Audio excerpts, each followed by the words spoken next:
ಬೆಂಗಳೂರು ನಗರದ ಆತ್ಮೀಯ ನಾಗರಿಕ ಬಂಧು ಭಗಿನಿಯರೇ, ನಿಮಗೆಲ್ಲ ನನ್ನ ನಮಸ್ಕಾರಗಳು.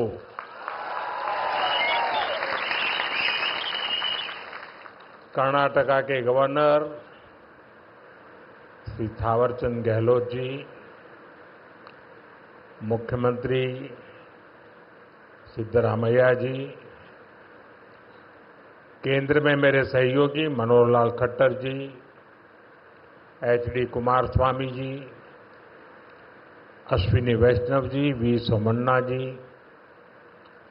सुश्री शोभा जी, उप मुख्यमंत्री डीके शिवकुमार जी, कर्नाटका सरकार में मंत्री वी सुरेश जी, नेता विपक्ष आर अशोक जी, सांसद तेजस्वी सूर्या जी, डॉक्टर मंजुनाथ जी, एमएलए विजयेंद्र येडियुरप्पा जी और कर्नाटका के मेरे भाई और बहनों, कर्नाटका की धरती पर कदम रखते ही अपनापन सा महसूस होता है. यहाँ की संस्कृति, यहाँ के लोगों का प्यार और कन्नड़ा भाषा की मिठास दिल को छू जाती है. सबसे पहले मैं बेंगलुरु शहर की अधिष्ठात्री देवी अन्नम्मा ताई के चरणों में प्रणाम करता हूं.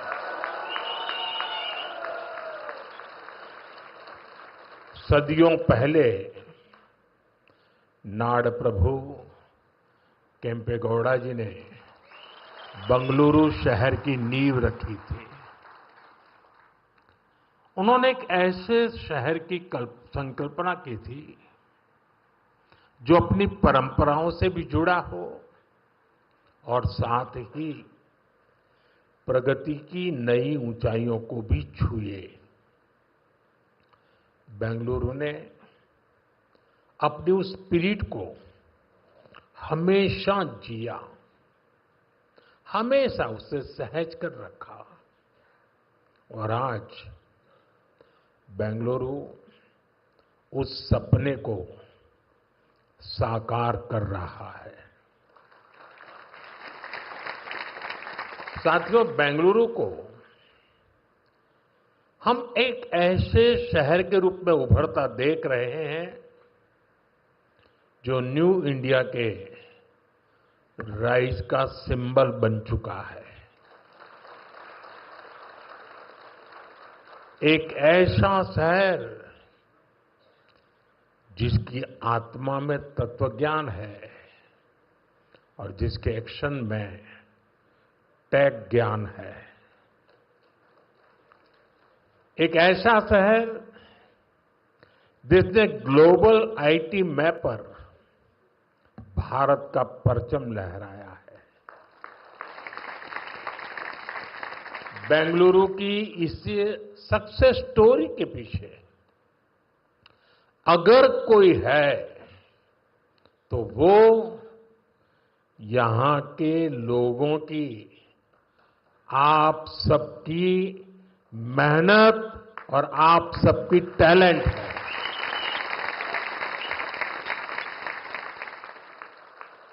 फ्रेंड्स, 21वीं सदी में अर्बन प्लानिंग और अर्बन इंफ्रास्ट्रक्चर हमारे शहरों की बहुत बड़ी आवश्यकता है. बेंगलुरु जैसे शहरों को हमें भविष्य के लिए भी तैयार करना है. बीते समय में बेंगलुरु के लिए भारत सरकार की तरफ से हजारों करोड़ रुपए की योजनाएं शुरू की गई हैं. आज इस अभियान को नई गति मिल रही है. आज बेंगलुरु मेट्रो येलो लाइन का शुभारंभ हुआ है. मेट्रो फेज 3 की आधारशिला भी रखी गई है। साथ ही देश के अलग अलग हिस्सों के लिए 3 नई वंदे भारत ट्रेनों को हरी झंडी भी दिखाई गई है। बेंगलुरु से बेलगावी के बीच वंदे भारत की सेवा शुरू हुई है। इससे बेलगावी के व्यापार और टूरिज्म को बढ़ावा मिलेगा। इसके अलावा नागपुर से पुणे और श्री माता वैष्णो देवी कटरा से अमृतसर के बीच भी वंदे भारत एक्सप्रेस शुरू हुई है। इससे लाखों श्रद्धालुओं को लाभ होगा, पर्यटन को बढ़ावा मिलेगा। मैं इन सभी प्रोजेक्ट्स के लिए वंदे भारत ट्रेनों के लिए बेंगलुरु, कर्नाटका और देश के लोगों को बहुत बहुत बधाई देता हूं। साथियों, आज ऑपरेशन सिंदूर के बाद मैं पहली बार बेंगलुरु आया हूं।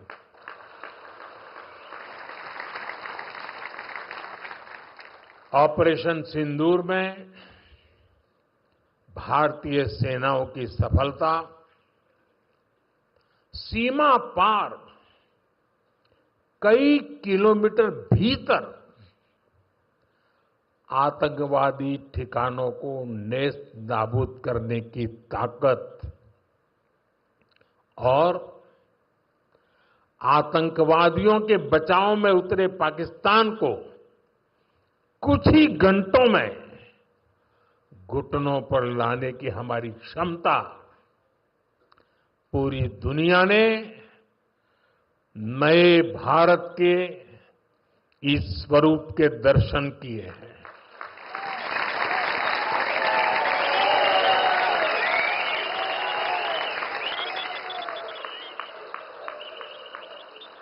ऑपरेशन सिंदूर की सफलता के पीछे बहुत बड़ी वजह हमारी टेक्नोलॉजी और डिफेंस में मेक इन इंडिया की ताकत है। और इसमें बेंगलुरु और कर्नाटका के युवाओं का भी बहुत बड़ा योगदान है।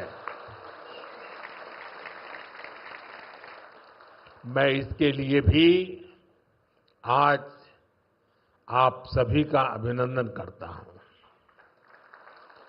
साथियों, आज बेंगलुरु की पहचान दुनिया के बड़े सिटीज के साथ होती है। हमें ग्लोबली कॉम्पीट भी करना है, इतना ही नहीं, लीड भी करना है। हम तभी आगे निकलेंगे जब हमारे शहर स्मार्ट होंगे, फास्ट होंगे, एफिशिएंट होंगे। इसलिए आज मॉडर्न इंफ्रा के लिए प्रोजेक्ट पूरे कराने पर हमारा इतना जोर है। आज आरवी रोड से बोम्मा संद्रा तक येलो लाइन शुरू हुई है।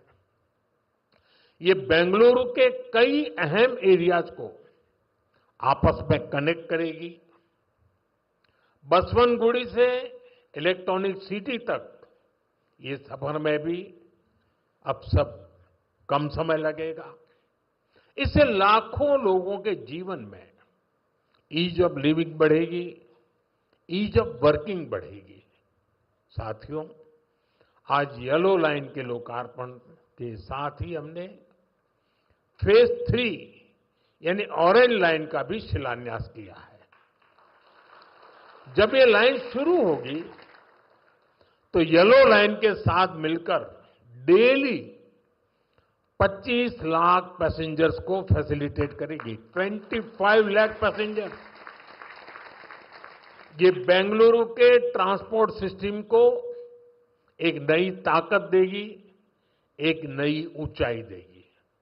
साथियों, बेंगलुरु मेट्रो ने देश को पब्लिक इंफ्रास्ट्रक्चर डेवलपमेंट का एक नया मॉडल भी दिया है। बेंगलुरु मेट्रो कई अहम स्टेशनों के लिए इंफोसिस फाउंडेशन, बायोकॉन और डेल्टा इलेक्ट्रॉनिक जैसी कंपनियों ने पार्ट फंडिंग की है। सीएसआर के इस्तेमाल का ये मॉडल एक बड़ी प्रेरणा है। मैं इस अभिनव प्रयास के लिए कॉरपोरेट सेक्टर को बहुत बहुत बधाई देता हूं। साथियों, आज भारत दुनिया की फास्टेस्ट ग्रोइंग मेजर इकोनॉमी है। पिछले 11 इयर्स में हमारी इकोनॉमी 10वें नंबर से टॉप 5 में पहुंच गई। हम बहुत तेजी से टॉप 3 इकोनॉमी बनने की ओर आगे बढ़ रहे हैं। ये स्पीड हमें कैसे मिली है? ये स्पीड हमें रिफॉर्म, परफॉर्म, ट्रांसफॉर्म की स्पिरिट से मिली है। ये स्पीड हमें साफ नीयत और ईमानदार प्रयासों से मिली है। आप याद करिए, 2014 में मेट्रो सिर्फ 5 शहरों तक सीमित थी, 5 सिटीज। अब 24 सिटीज में 1000 किलोमीटर से ज्यादा मेट्रो नेटवर्क है। भारत अब दुनिया का तीसरा सबसे बड़ा मेट्रो नेटवर्क वाला देश बन गया है। 2014 से पहले लगभग 20,000 किलोमीटर रेल रूट का इलेक्ट्रिफिकेशन हुआ था।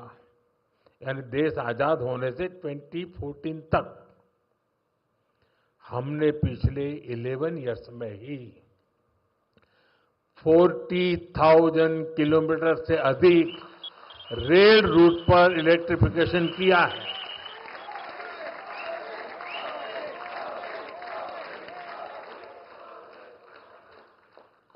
साथियों, जल, थल, नभ कुछ भी अछूता नहीं रखा है। फ्रेंड, जमीन ही नहीं, देश की उपलब्धियों का परचम आसमान में भी लहरा रहा है।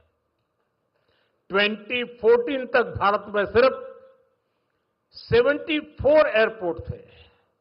अब इनकी संख्या बढ़कर 160 से ज्यादा हो गई है।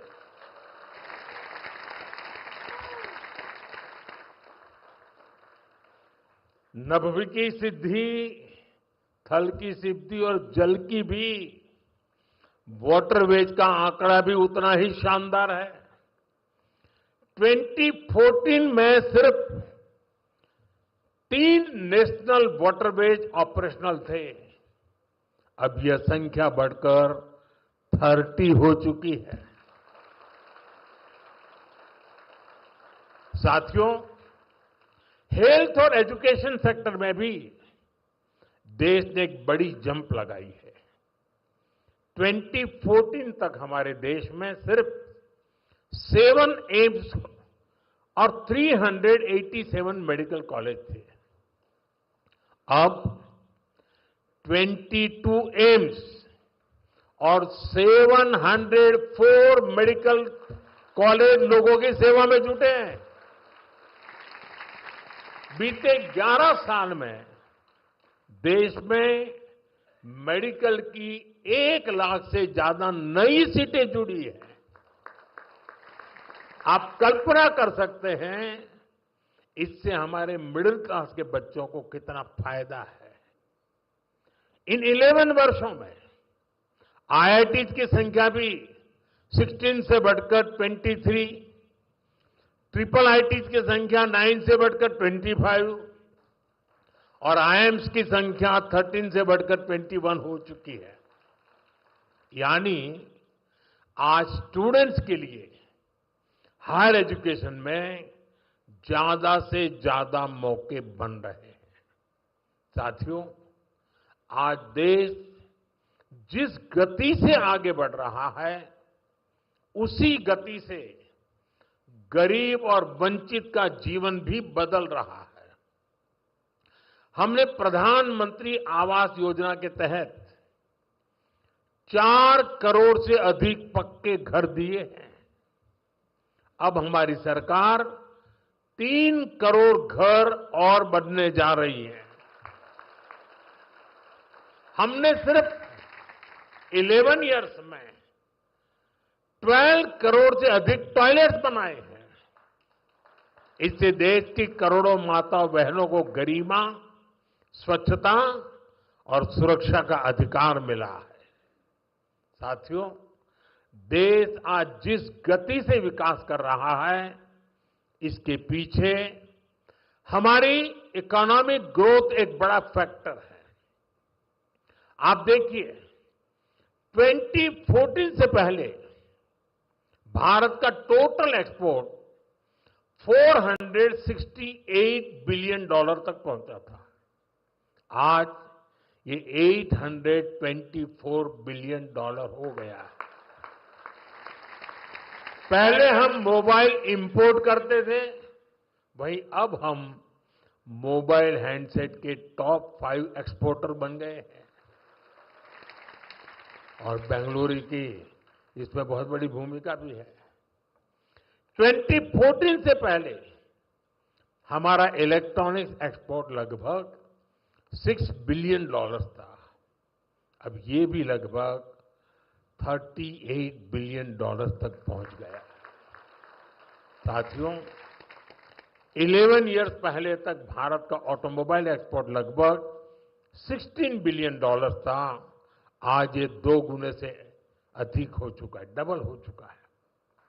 और भारत ऑटोमोबाइल का 4था सबसे बड़ा एक्सपोर्टर बन गया है।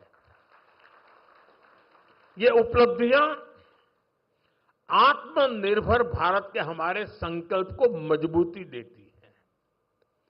हम मिलकर आगे बढ़ेंगे और देश को विकसित बनाएंगे। साथियों, विकसित भारत न्यू इंडिया की ये यात्रा डिजिटल इंडिया के साथ कदम से कदम मिलाकर पूरी होगी। आज हम देख रहे हैं, इंडिया एआई मिशन जैसी योजनाओं से भारत ग्लोबल एआई लीडरशिप की दिशा में आगे बढ़ रहा है।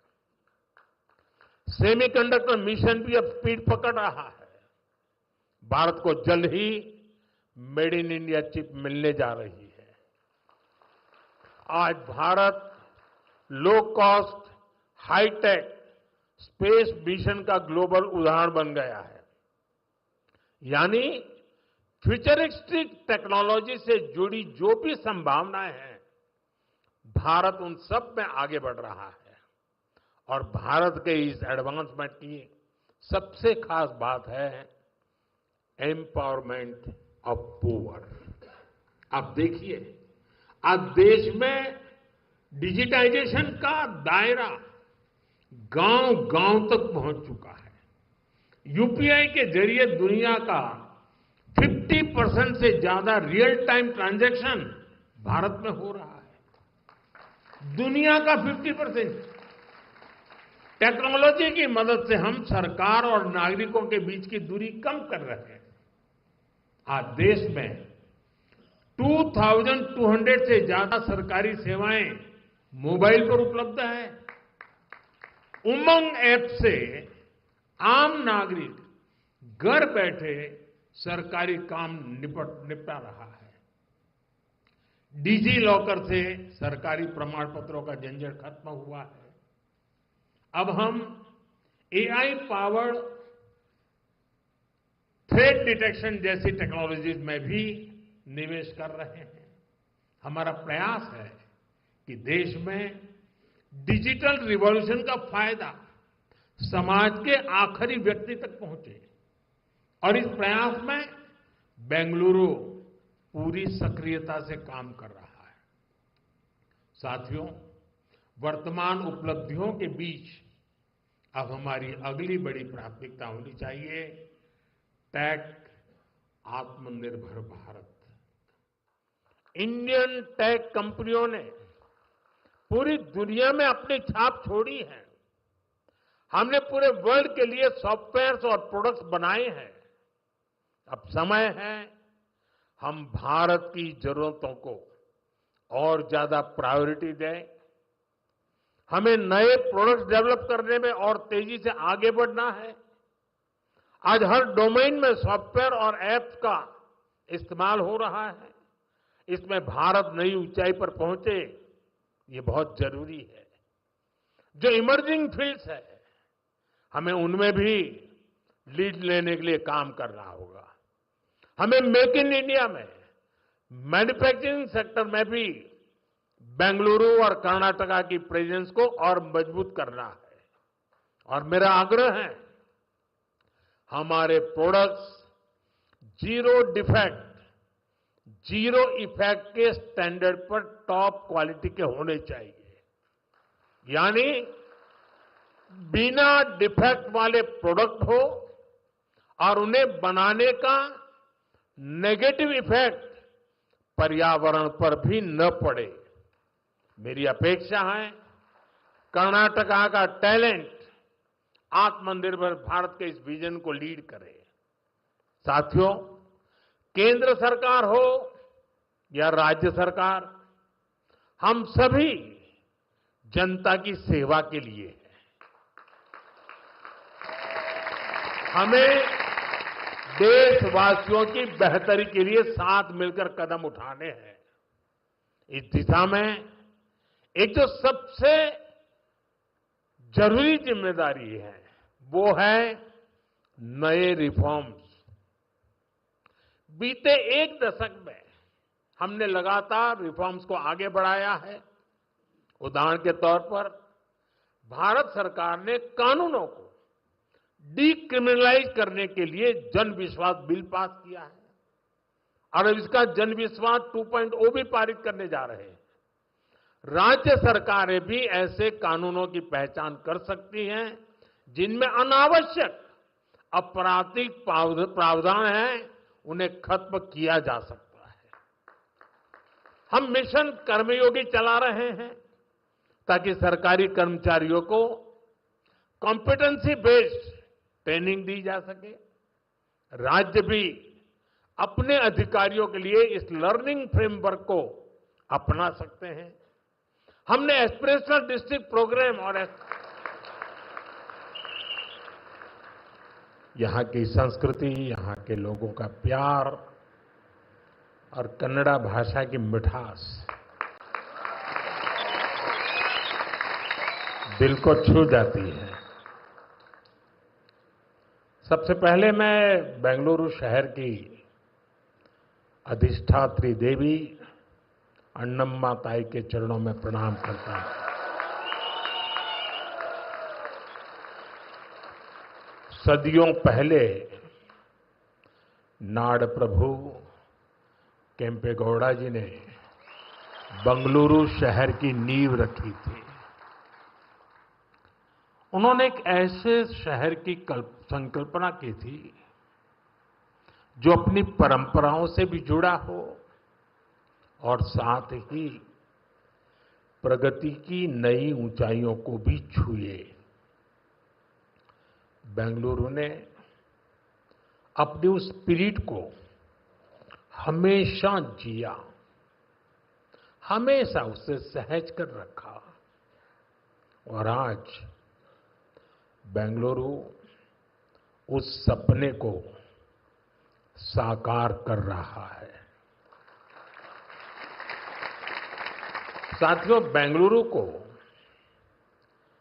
हम एक ऐसे शहर के रूप में उभरता देख रहे हैं जो न्यू इंडिया के राइज का